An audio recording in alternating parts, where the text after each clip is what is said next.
بسم اللہ الرحمن الرحیم۔ دعا سے پہلے یہ کلمات پڑھیں۔ حضور صلی اللہ علیہ وسلم نے فرمایا، جب بھی دعا سے پہلے یہ کلمات پڑھ کر اللہ سے سوال کیا جائے تو اللہ عطا فرما دیتا ہے، اور اگر ان کے ذریعے دعا مانگی جائے تو اللہ قبول کرتا ہے۔ محترم عزیزو، آج ہم اس موضوع پر بات کریں گے کہ کس طرح اللہ کے رسول صلی اللہ علیہ وسلم نے ہمیں وہ آسان طریقے سکھائے ہیں جن کے ذریعے انسان کی تقدیر سنورتی ہے، نصیب بدلتا ہے، زندگی کی مشکلات آسان ہوتی ہیں اور انسان اللہ کی رحمتوں میں ڈھل جاتا ہے۔ محترم عزیزو، ایک روایت میں آتا ہے کہ ایک صحابی رسول مسجد میں بیٹھے نماز کے بعد دعا کر رہے تھے اور کچھ خاص کلمات کے ذریعے اللہ سے مانگ رہے تھے، تو آپ صلی اللہ علیہ وسلم نے فرمایا کہ کیا تم جانتے ہو اس نے کس نام کے ذریعے دعا مانگی ہے؟ اس نے اللہ کے اس عظیم نام کے ذریعے دعا مانگی ہے کہ جب اس کے ذریعے سوال کیا جاتا ہے تو اللہ عطا کرتا ہے، اور جب اس کے ذریعے دعا مانگی جاتی ہے تو اللہ قبول کرتا ہے۔ یہ اس بات کی دلیل ہے کہ نبی کریم صلی اللہ علیہ وسلم نے ہمیں یہ تعلیم دی کہ دعا مانگنے کے بھی کچھ طریقے ہوتے ہیں، اور جب بندہ اللہ کی بارگاہ میں عاجزی کے ساتھ ان طریقوں پر عمل کرتا ہے تو اللہ اپنی رحمتوں کے دروازے کھول دیتا ہے۔ محترم عزیزو، دعا دراصل ایک مومن کا ہتھیار ہے۔ دعا ہی کے ذریعے نصیب بدلتے ہیں، تقدیر کے فیصلے نرم ہو جاتے ہیں، دل کی گہرائیوں سے مانگی گئی دعا کبھی رد نہیں کی جاتی۔ اللہ تعالیٰ قرآن میں فرماتے ہیں، اور تمہارا رب کہتا ہے مجھ سے دعا مانگو، میں تمہاری دعا قبول کروں گا۔ محترم عزیزو، ہم میں سے اکثر شکایت کرتے ہیں کہ ہماری دعائیں قبول نہیں ہوتی۔ ہم دن رات اللہ سے سوال کرتے ہیں لیکن ہمیں لگتا ہے کہ جواب نہیں مل رہا، لیکن حقیقت یہ ہے کہ دعا کبھی ضائع نہیں جاتی۔ اللہ کبھی خالی ہاتھ واپس نہیں لوٹاتا، یا تو وہ دنیا میں عطا کرتا ہے یا اس دعا کو آخرت کے لیے جمع کر دیتا ہے، یا کسی بڑی مصیبت کو اس دعا کے بدلے ٹال دیتا ہے۔ اس لیے مومن کو ہمیشہ دعا پر یقین رکھنا چاہیے اور ساتھ ساتھ صبر اور شکر کا دامن نہیں چھوڑنا چاہیے۔ محترم عزیزو، دعا کی قبولیت کے ساتھ ساتھ نبی کریم صلی اللہ علیہ وسلم نے ہمیں زندگی کے مسائل کا حل بھی قرآن اور ذکر کے ذریعے بتایا ہے۔ جب رزق کی تنگی ہو، جب اولاد نافرمان ہو، جب رشتوں میں کمی ہو اور رکاوٹ ہو، جب مالی پریشانی دل کو گھیر لے، تو اس وقت مایوس ہونے کے بجائے اللہ کے ذکر کی طرف متوجہ ہونا چاہیے۔ یہی ذکر نصیب بدل دیتا ہے، یہی ذکر دل کو سکون عطا کرتا ہے، اور یہی ذکر اللہ کی رحمتوں کو کھینچ لاتا ہے۔ حضور صلی اللہ علیہ وسلم نے اپنی امت کے لیے دن رات دعائیں کیں۔ آپ کو اپنی امت کی فکر رہتی تھی۔ آپ صلی اللہ علیہ وسلم راتوں کو کھڑے ہو کر آنکھوں میں آنسو لیے اپنی امت کے لیے اللہ سے سوال کرتے تھے کہ اے اللہ، میری امت پر رحم فرما، ان کی دعائیں قبول فرما، ان کے نصیب سنوار دے، ان کی مشکلات دور کر دے۔ اس لیے جو عمل ہمیں رسول اللہ صلی اللہ علیہ وسلم نے بتایا ہے وہ دراصل اللہ کی طرف سے ایک تحفہ ہے۔ محترم عزیزو، اس بات کو یاد رکھیں کہ دعا کے ساتھ ساتھ صبر اور شکر بھی ضروری ہے۔ جس انسان کے دل میں صبر ہو، اللہ اس کے لیے دروازے کھول دیتا ہے۔ جس کے دل میں شکر ہو، اللہ اس کی نعمتوں میں اضافہ کرتا ہے، اور جو اللہ سے یقین کے ساتھ دعا مانگے، اللہ کبھی اس کو محروم نہیں کرتا۔ یہ سب سے بڑی حقیقت ہے کہ دعا کے ذریعے اللہ نصیب بدل دیتا ہے، زندگی کو سنوار دیتا ہے، اور انسان کو دنیا اور آخرت میں کامیاب بنا دیتا ہے۔ محترم عزیزو، دعا کی فضیلت کا اندازہ آپ اس سے لگائیں کہ اللہ کے نبی صلی اللہ علیہ وسلم نے دعا کو عبادت کا مغز قرار دیا، یعنی اصل عبادت ہی دعا ہے۔ انسان جب اپنے رب کے سامنے ہاتھ اٹھاتا ہے تو یہ اس کی عاجزی اور محتاجی کی سب سے بڑی دلیل ہوتی ہے۔ اللہ تعالیٰ کو یہی عاجزی پسند ہے، اس لیے فرمایا گیا تمہارا رب کہتا ہے مجھ سے دعا مانگو، میں قبول کروں گا۔ محترم عزیزو، دعا کے بارے میں ہمیں ایک اور روایت میں ملتا ہے کہ نبی کریم صلی اللہ علیہ وسلم نے فرمایا، جو شخص چاہتا ہے کہ اللہ اس کی مشکل وقت میں دعا قبول کرے تو اسے چاہیے کہ وہ خوشحالی کے وقت بھی کثرت سے دعا کرے۔ اس کا مطلب یہ کہ دعا صرف مصیبت کے وقت مانگنے کا نام نہیں، بلکہ ہر حال میں اللہ سے مانگتے رہنا چاہیے، تاکہ جب مشکل وقت آئے تو اللہ ہماری فریاد کو فوراً سن لے۔ محترم عزیزو، دعا کا ایک عظیم طریقہ صحابہ کرام کی زندگیوں میں نظر آتا ہے۔ وہ جب بھی دعا کرتے تو سب سے پہلے اللہ کی حمد بیان کرتے، اس کی تعریف کرتے، پھر نبی صلی اللہ علیہ وسلم پر درود بھیجتے، پھر اپنی حاجات اللہ سے مانگتے۔ اسی ترتیب کو رسول اللہ صلی اللہ علیہ وسلم نے بھی پسند فرمایا۔ یہی وہ ترتیب ہے جس میں دعا زیادہ قبول ہوتی ہے۔ محترم عزیزو، نماز کو بھی دعا کی قبولیت کی ایک کنجی قرار دیا گیا ہے۔ قرآن میں اللہ تعالیٰ فرماتے ہیں، بے شک نماز بے حیائی اور برے کاموں سے روکتی ہے۔ یعنی نماز انسان کو پاکیزگی عطا کرتی ہے، اور جب بندہ نماز کے بعد دعا مانگتا ہے تو وہ دعا زیادہ اثر رکھتی ہے۔ ایک مرتبہ حضرت سعد بن ابی وقاص رضی اللہ تعالیٰ عنہ نے عرض کیا، یا رسول اللہ، دعا کا کون سا وقت زیادہ قبول ہوتا ہے؟ تو آپ صلی اللہ علیہ وسلم نے فرمایا، سجدے کے اندر، کیونکہ سجدے میں بندہ اپنے رب کے سب سے زیادہ قریب ہوتا ہے۔ یہ اس بات کی نشانی ہے کہ جب بھی ہم اللہ کے سامنے جھکتے ہیں تو دعا کو زیادہ اثر ملتا ہے۔ محترم عزیزو، ذکر الہی بھی دعا کے راستے ہموار کرتا ہے۔ جب دل زبان کے ساتھ اللہ اللہ میں لگ جاتا ہے تو دل کی صفائی ہوتی ہے اور اللہ کے قریب ہونے کی کیفیت پیدا ہوتی ہے۔ اسی لیے آپ صلی اللہ علیہ وسلم نے اپنی امت کو کثرت سے ذکر کرنے کی تلقین کی تاکہ دل اللہ کے نور سے بھر جائے۔ محترم عزیزو، دعا صرف الفاظ کا مجموعہ نہیں بلکہ دل کی کیفیت ہے۔ جب انسان پورے یقین اور توجہ کے ساتھ اللہ کو پکارتا ہے تو اللہ کبھی اس کو خالی ہاتھ واپس نہیں کرتا۔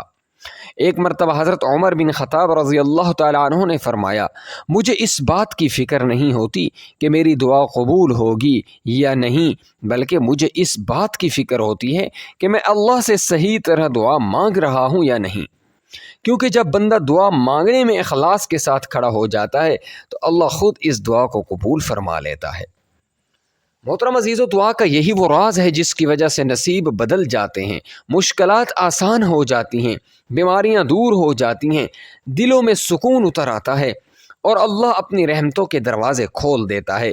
اس لیے ہمیں چاہیے کہ ہر حال میں اللہ کو یاد کریں، نماز کو قائم کریں، دعا کو اپنی زندگی کا حصہ بنائیں اور ذکر الہی کے ذریعے دل کو اللہ کی طرف متوجہ رکھیں، کیونکہ یہی وہ طریقہ ہے جو صحابہ کرام نے اپنایا، یہی وہ طریقہ ہے جس کو نبی کریم صلی اللہ علیہ وسلم نے سکھایا، اور یہی وہ طریقہ ہے جو آج بھی انسان کی زندگی بدل دیتا ہے۔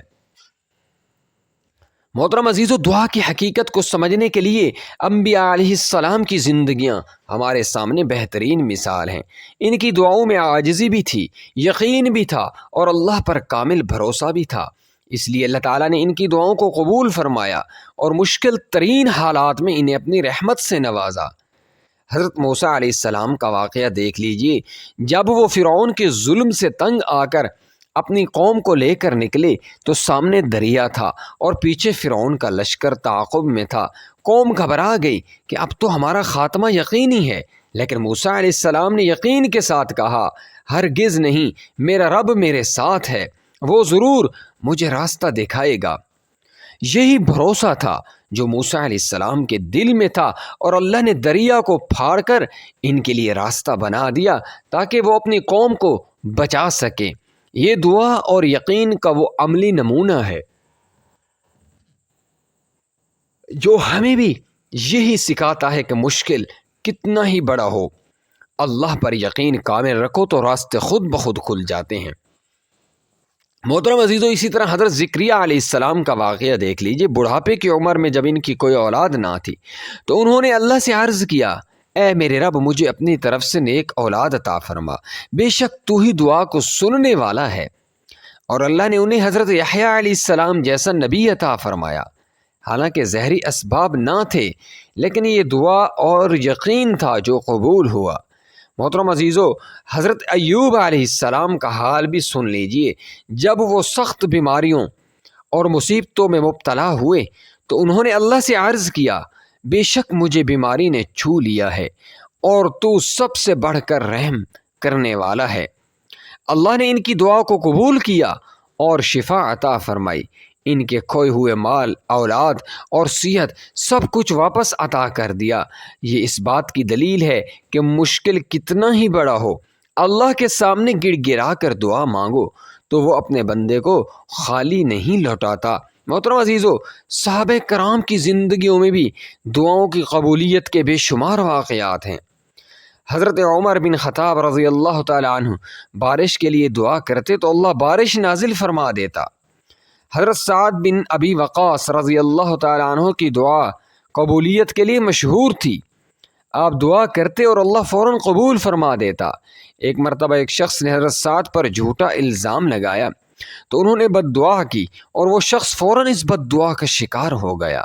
یہ ایمان اور یقین کی علامت ہے۔ محترم عزیز، دعا کا سب سے اہم پہلو یقین ہے۔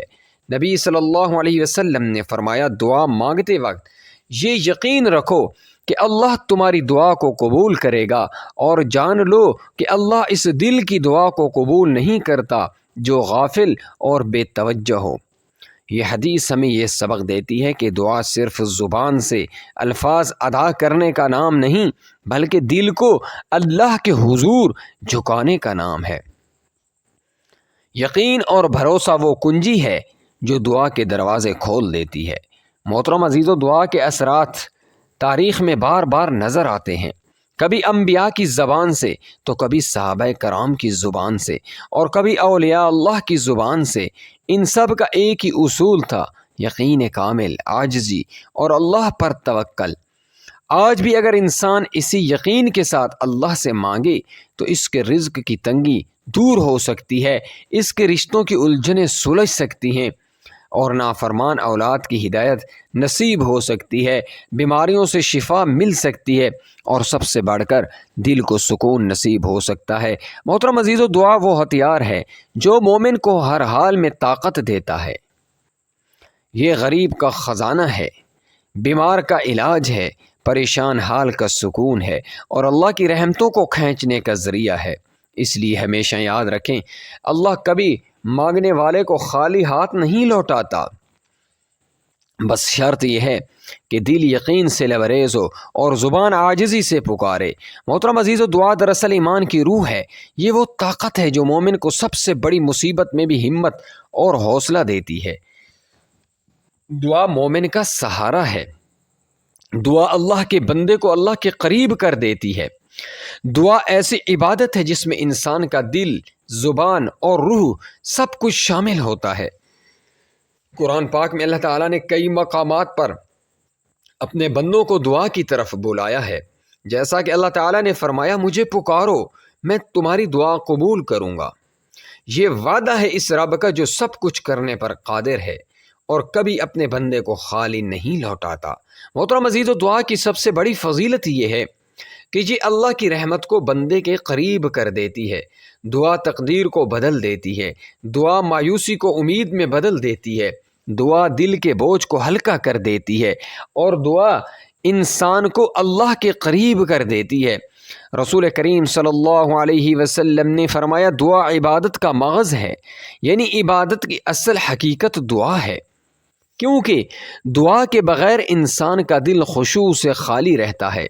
محترم عزیزو، دعا مانگنے کی بہترین کیفیت وہ ہے جب انسان عاجزی اختیار کرے اور اللہ پر پورا یقین رکھے، کیونکہ نبی کریم صلی اللہ علیہ وسلم نے فرمایا، اللہ اس دل کی دعا قبول نہیں کرتا جو غافل اور لاپرواہ ہو۔ اس لیے دعا ہمیشہ عاجزی، یقین اور امید کے ساتھ کرنی چاہیے۔ محترم عزیزو، تاریخ میں ہم نے انبیاء اور صحابہ کرام کی دعاؤں کے بے شمار واقعات سنے ہیں۔ یہ سب اس بات کا عملی ثبوت ہیں کہ دعا انسان کی زندگی کو بدل دیتی ہے، اس کے نصیب کو سنوار دیتی ہے اور مشکلات کو آسان کر دیتی ہے۔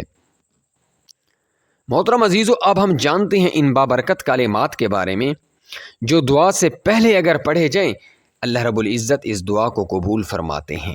نبی صلی اللہ علیہ وسلم نے فرمایا، جب بھی کوئی بندہ دعا کرے تو اللہ کی حمد بیان کرے، پھر اپنے نبی پر درود بھیجے، پھر اپنے رب سے مانگے۔ اس لیے آپ نے سب سے پہلے نماز یا تلاوت یا ذکر کے بعد دعا مانگنی ہو تو سب سے پہلے ایک مرتبہ درود پڑھنا ہے۔ آپ کوئی بھی درود پڑھ سکتے ہیں، لیکن درود ابراہیمی کی فضیلت سب سے زیادہ ہے، اور یہ پیارے آقا صلی اللہ علیہ وسلم کا پسندیدہ درود ہے۔ اس کے بعد اللہ کی تعریف بیان کرنی ہے، جیسا کہ قرآن میں ہے، تمام تعریفیں اللہ کے لیے ہیں جو تمام جہانوں کا پروردگار ہے۔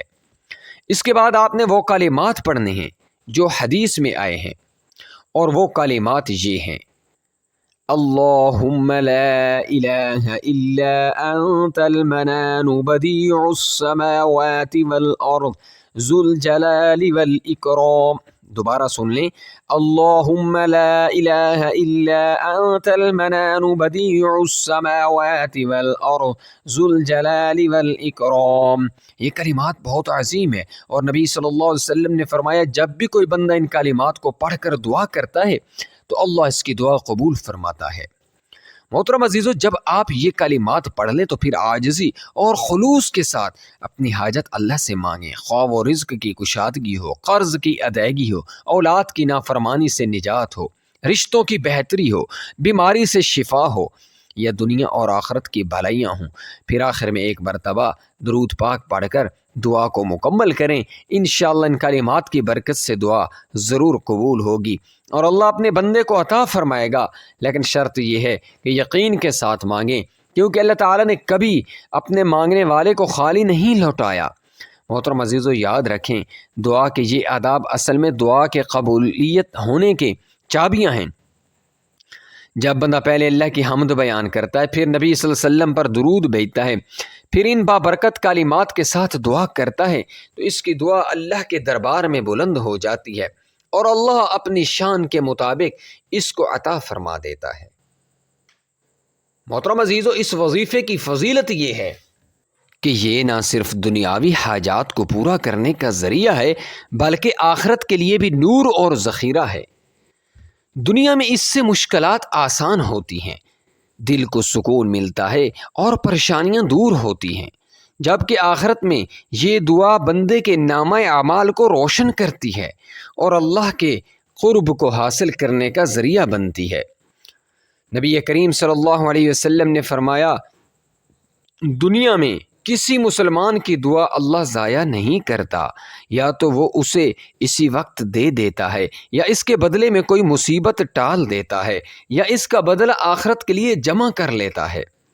اس سے پتہ چلتا ہے کہ دعا کبھی ضائع نہیں جاتی، ہر حال میں فائدہ مند ہوتی ہے۔ محترم عزیزو، یہ عمل دراصل ایک ذریعہ ہے اپنے رب کو یاد کرنے کا، اور اپنے دل کو یقین اور توکل کے ساتھ اللہ کے قریب کرنے کا۔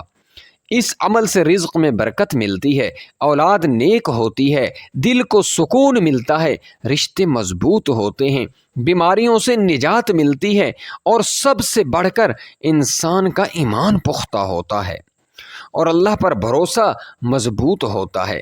اس لیے ہر مسلمان کو چاہیے کہ دعا کو اپنی زندگی کا لازمی حصہ بنا لے، دن رات کے معمولات میں دعا کو شامل کرے، اور خاص طور پر ان بابرکت کلمات کے ساتھ دعا مانگے تاکہ اس کی دعائیں قبول ہوں اور وہ اللہ کی رحمتوں سے بہرمند ہو۔ محترم عزیزو، ہم امید کرتے ہیں کہ آج کی یہ بابرکت ویڈیو آپ کے دلوں کو سکون اور روح کو روشنی عطا کرے گی۔ اللہ تعالی ہم سب کو اپنی رحمتوں سے نوازے اور ہماری دعاؤں کو اپنی بارگاہ میں قبول فرمائے۔ محترم عزیزو، اگر آپ کو ہماری یہ کاوش پسند آئی ہے تو اس ویڈیو کو لازمی لائک کریں تاکہ مزید لوگ بھی اس نیکی میں شامل ہوں۔ اپنے عزیز و اقارب کے ساتھ اس ویڈیو کو شیئر کریں، کیونکہ نیکی کو پھیلانا بھی صدقہ جاریہ ہے، اور آپ کے ایک شیئر سے کسی کی زندگی بدل سکتی ہے۔ محترم عزیزو، آخر میں گزارش ہے کہ چینل کو ضرور سبسکرائب کریں تاکہ آنے والی ہر نئی ویڈیو سب سے پہلے آپ تک پہنچے، اور ساتھ ہی گھنٹی کے بٹن کو بھی ضرور دبائیں تاکہ کوئی بھی روحانی پیغام اور نفع بخش وظیفہ آپ سے رہ نہ جائے۔ محترم عزیزو، اپنی قیمتی کامنٹس میں ہمیں اپنی رائے ضرور دیں۔ آپ کی رائے ہمارے لیے مشعل راہ ہے، اور آپ کے کامنٹس ہمیں مزید بہتر اور مؤثر مواد تیار کرنے میں مدد دیتے ہیں۔ محترم عزیزو، اب آخر میں ہم سب مل کر اپنے رب کی بارگاہ میں دعا کرتے ہیں۔ یا اللہ، ہم سب کی دعاؤں کو قبول فرما، ہمارے گناہوں کو معاف فرما، ہماری پریشانیوں کو دور فرما، ہمیں دنیا و آخرت کی بھلائیاں عطا فرما۔ یا اللہ، ہمارے رزق میں برکت عطا فرما، ہماری اولاد کو نیک اور صالح بنا، اور ہمیں دین اسلام پر استقامت عطا فرما۔ آمین یا رب العالمین۔ محترم عزیزو، اسی دعا کے ساتھ ہم اپنی اس ویڈیو کا اختتام کرتے ہیں۔ اللہ ہم سب کا حامی و ناصر ہو۔ اللہ حافظ۔